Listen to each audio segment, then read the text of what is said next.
to my channel. Today we are going to make chunky knit pillows.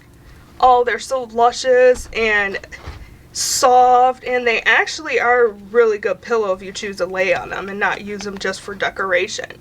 So today you are going to need chunky yarn. So it's a size 7 if you're looking at the store, going to the store to find it. So any brand of yarn, you just need to get a size 7 of it. I am using today the Bernat Blanket Big. Now there are other brands too that also have the same kind of style yarn, but when you do buy those and you're looking for this yarn, and it's very important to check the thickness of your yarn, because sometimes other brands will have it and it's not as thick, and when you're making these pillows you really want a really thick luscious yarn. So today you are going to need 1 skein of yarn, scissors, and a stitch marker. I use clips and I get these from the Dollar Tree, and they come in a pack of 5 or 4, I forgot. And that is it, and it's super easy to make. Now I want to show you the size difference of chaining. So this one is, I consider it a medium size pillow, and I chained 17 and did 18 rows, and this is the one that we're going to be making today. Now here is a small size pillow, and this one I chained 15 and then did 16 rows. Now this one is another medium, but instead I chained 18 and did 19 rows. And this is what the size kind of difference looks like. So this is a medium and this is a small. With a Bernat Blanket Big yarn, you can use a whole skein, make it a medium. With other brands, you will use a whole skein and you can only make a small. So that's why I like using the Bernat Blanket yarn, because you can get a really big medium pillow with just 1 skein. Okay, so for today's project we are going to use Bernat Blanket Big. And to start off, we are going to chain 17. And if at the end of this and you make your whole pillow and you still have a lot of excess yarn, you can always take it apart and then chain 18. It's kind of like up in the air if you should chain 17 or 18, but I like to chain 17 or 18 when I'm using Bernat Blanket Big because it uses a full skein of yarn. And I like to use a full skein so that I won't have all these extra pieces hanging around. So, to begin, we are going to chain 17. You are going to want to leave a long enough tail so that you can weave it in at the bottom so that you can close up the end of your pillow. So around this length, about a little bit longer than your skein of yarn. That is a good estimate of how long you should make your tail. Okay, so to begin, you are going to want to make a slip knot. If you need help making a slip knot, I will have a video link in the description box where it will show slowly how to make a slip knot.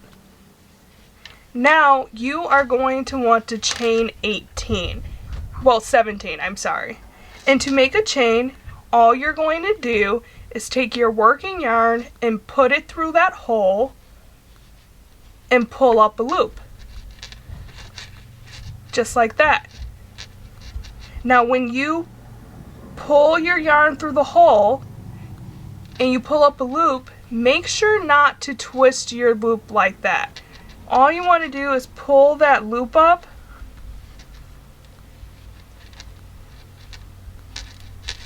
like this. You don't want to twist it and then go like this, because then it will look like a hot mess and your chain won't be right. So all you do, once again, is pull your working yarn through that hole. Then you will get kind of like a loop like this. You pull it through, and then that's your chain. Now you want all of your chain stitches to be the same thickness and height. So what I like to do is put my thumb in the middle, and I use my thumb as a gauge on how wide and thick my chains are, like this. And if it's too loose, like this, all I do is tighten it down and make sure it's snug on my thumb. Then I take my thumb out, and then I continue making my chains. Put my thumb in, it's good, take my thumb out, and then make my chain. Like that. Now you're going to make 17 chains. So go ahead and make your 17 chains, and I will meet you back. Okay, so I made my 17 chains, and now let's count. It's kind of hard to see your chains with this thick yarn, so an easy way to be able to count is by sticking your finger in the hole, and then you can tell which one is a chain stitch. So just like this. 1, 2, 3, 4, 5, 6, 7, 8, 9, 10, 11, 12, 13, 14, 15, 16, and 17. Okay, so now let's attach the ends. So what I like to do is flip my chain over like this, making sure my working yarn is over like that, away from my body, and then I like to take the two ends and bring them together like this, making sure that my chain isn't twisting when I'm turning them. So grab both of your ends and pull it towards you like this, and then it kind of sticks up by stands up by itself, and that's what you want, because now you want to take your first chain and then your last chain, kind of put it together like this, and take your working yarn and attach it to this first chain by making a loop. And to do that, you're going to take your yarn, your working yarn, and you're going to put it right through that first chain like this, and then you just pull up a loop like that.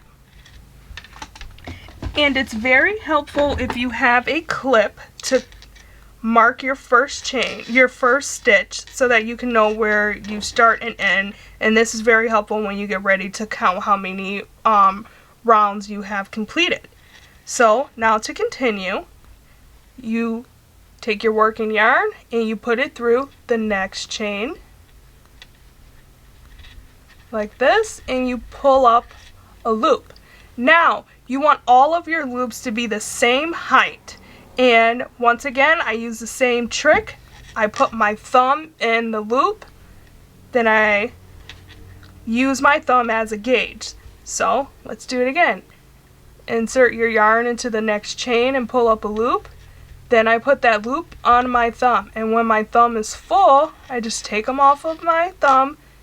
I put the last loop that I just made back onto my thumb, and then I just keep working around. Just like this. Next chain, pull up a loop, next one, and pull up a loop.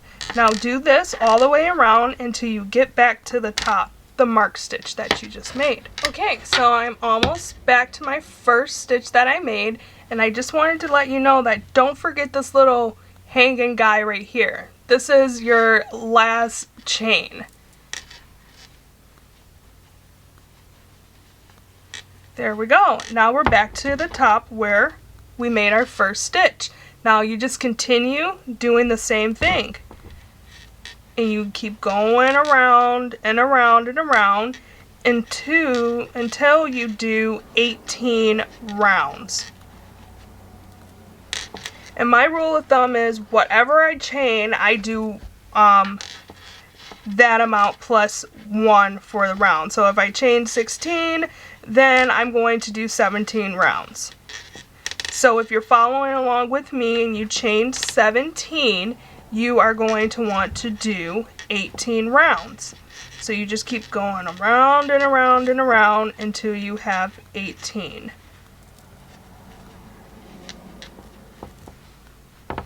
And this is what it's starting to look like. Okay, so I just finished my 18th round, and this is what it looks like flat. And to be able to count your rounds, if you lost your stitch marker at some point, wherever your tail is, you just count all the way up from there. So here's 1, 2, 3, 4, 5, 6, 7, 8, 9, 10, 11, 12, 13, 14, 15, 16, 17, and then 18. Now we are going to fasten off the bottom, cinch up the bottom, stuff it, and cinch up the top. But before we do that, I want to show you the difference from chaining 17 to 18 and chaining 15. So this is chaining 17, and then this is 18, and these are all flat before stuffed. And I will show you the size difference. Here's another chained 18. These are kind of like medium-sized pillows. And then here is a chain 17. It's just slightly smaller than the chain 17, so I still think this is kind of like a medium-sized pillow. It's just a little bit, it's just not as wide, but it's still kind of big. And then this is if you chain 15, and you can kind of really tell the size difference from the 15. So this is 15, this is 17, and then these two at the bottom, I chained 18. So I will say if you chain 15, it's considered a small pillow, and if you chain anywhere between 17 and 18, it's considered like a medium-sized pillow. It all depends on the yarn that you get. Usually I can get 18, chaining 18 out of a bernat blanket big, because this is how much I have left over, and I know I probably could have got another row. And if you kind of want to do another row to use up the extra yarn because you don't want to have loose ends, just do another row and do 19 rows and it will still work out just the same. Okay, so now let's cinch up the bottom. Okay, so now to cinch up the bottom, all you do is take your tail end and you weave it in to the bottom little loops that are here. These little things right here. And how you weave it in, you just go in and out, just like this. And I advise to kind of cinch it up as you go, because these strands break very easily and it will pop on you sometimes if you try to do it all at once. So you just keep going around. I just take it, then I go like this, and you just go all the way around until you get back to the starting point. And do not pull too hard on your tail end, because it will pop. Trust me, I'm telling you right now, it will pop. These things are so sensitive at points that you want to be very gentle when you're doing this. So I just like to kind of do it as I go, so that I can avoid it popping. So finish weaving it in, and then we will close. Okay, so I finished weaving it in all the way around, and I have this little hole. Now to avoid this from popping, I just kind of like move those little notches you went just keep pushing the little loops. And then now you can kind of tug, but tug gently. Please tug gently. You do not know how many times I have broke the strand and then I wanted to cry. And you just mess around with it until you close up that gap as tight as you can. It's okay if you have a little hole in there because we're gonna knot it off and close it up. Now, if you have a little gap like this, you can keep messing around with it. Keep trying to close it. Or, what I like to do is grab this so that we can knot it off. Get one of the little loops. Let's find a loop. And then now let's knot it off so we can finish closing up that hole. Now all I do is grab one of these little loops that we already went in through, put my yarn in there, and then I pull it tight. And now you see the hole is closing up. And we didn't break our yarn. So now let's do that again. Find another little loop, stick your yarn in there,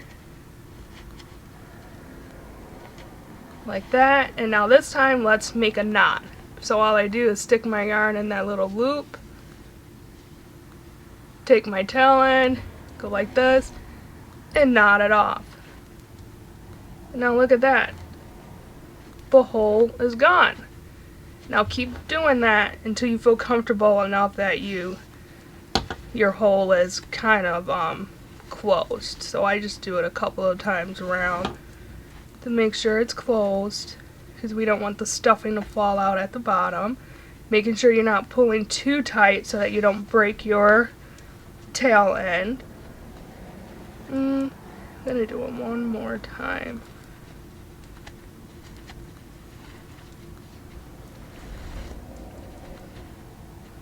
And that looks good. And this is your bottom part. Now with the leftover yarn right here from cinching it closed, I think I might do one more time. There, that's perfect. Now all you do is take your tail end, pop it anywhere in there, then I just stick my hand inside like this, and that's the little tail end I stuck in there, and I just pull it up, and I just keep that tail end in there. No need to kind of cut it off. Okay, so now since we've done that, now we have to take the top tail, and you can do this before you cinch off the bottom or whenever you like. We need to take the top tail and we need to weave it into our loops right here. Put this flat.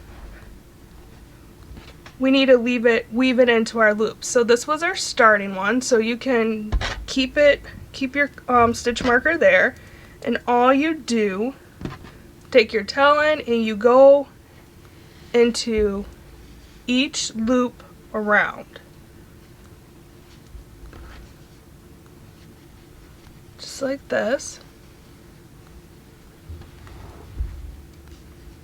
Just go all the way around into each loop so that we can stuff it, but then our stitches won't fall through while we're stuffing it. So this closes off the top so that your stitches don't fall through. So go all the way around and weave that extra tail of yarn that we have cut off into every loop around, and do not forget a loop, because if you forget a loop you will drop that stitch and then your whole project would be ruined, and then you're going to have to start all the way over.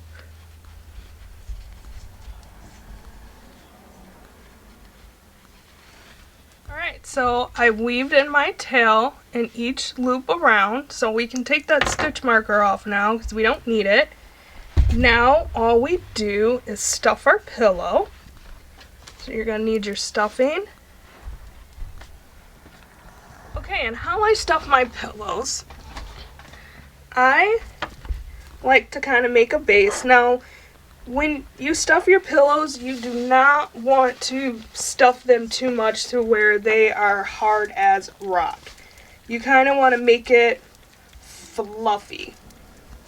But you want to put enough stuffing in there to where, you know, it's kind of like a pillow. I mean, I don't even know how to describe how much stuffing you need to put in there. You need to put enough stuffing in there, but not too much. You don't want it to be hard so that you can't lay on it, but you don't want it to be too soft to where you don't have enough stuffing to even lay on it, so it's like a pillow. So I like to make a base. And I put the stuffing in there, and then I move it around to kind of break it up. Like this. So that it can look uniform. You don't want it to be all like one side of the stuffing is like this, and then it's like lopsided, and then this side is thick. So I just move it around and make sure like my base, it's all in there and it looks round and it looks good, and then I just go up from there.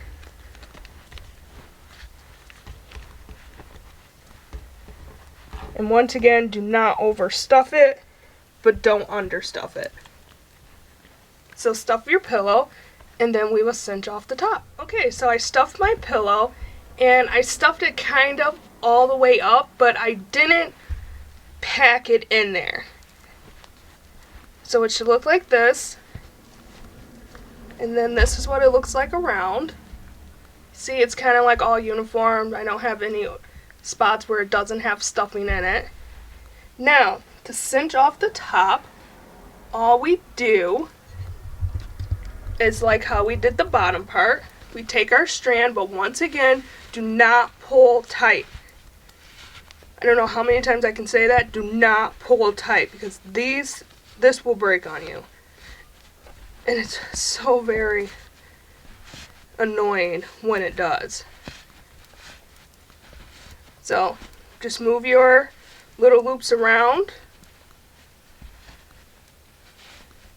until you get kind of like, if you make enough of these, you will be able to kind of like fill it out to see if you can do a good one pull or if you need to move your loops around. And you want to make sure when you're stuffing it that you leave a little room at the top and you don't stuff it so tight all the way up to the top to where it's kind of too tight to even pull these because you kind of overstuffed it. And that's a great indicator if you need to take stuffing out or not. Alright, so we pulled it all together. Now, all we need to do is just like we did the bottom, find a little loop, put it in there. The first one I don't knot. Now find another little loop and start knotting it off. And at this point, it's kind of what you feel and how many knots that makes you comfortable to know that it is secured. Just like that. And I'm kind of like a little OCD with it, so I probably do more knots than you actually need to do, but I like to make sure that it is knotted and it is not coming out.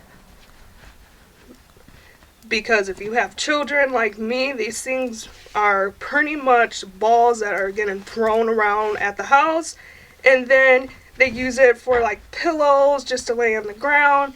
They're really soft. Or even these medium ones, if you have like a chair, you can use it as a footrest. And if you like chain more, you can actually make a huge footrest. So I'm going to do one more, and then that should be good.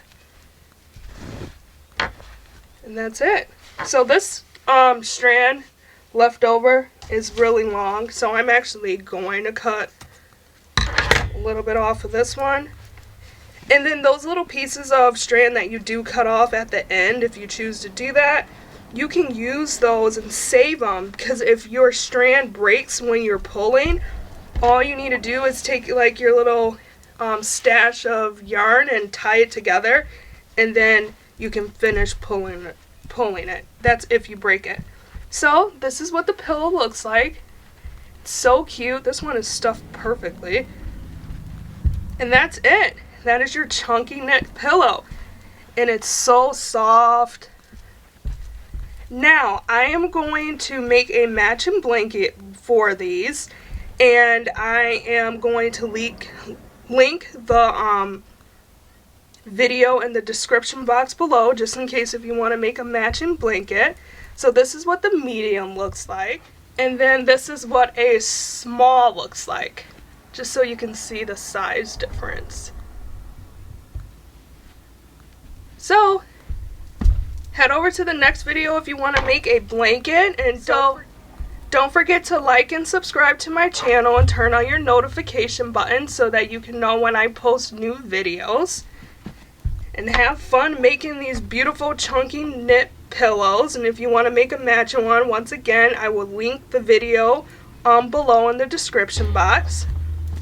So have a good time knitting, everyone. Bye.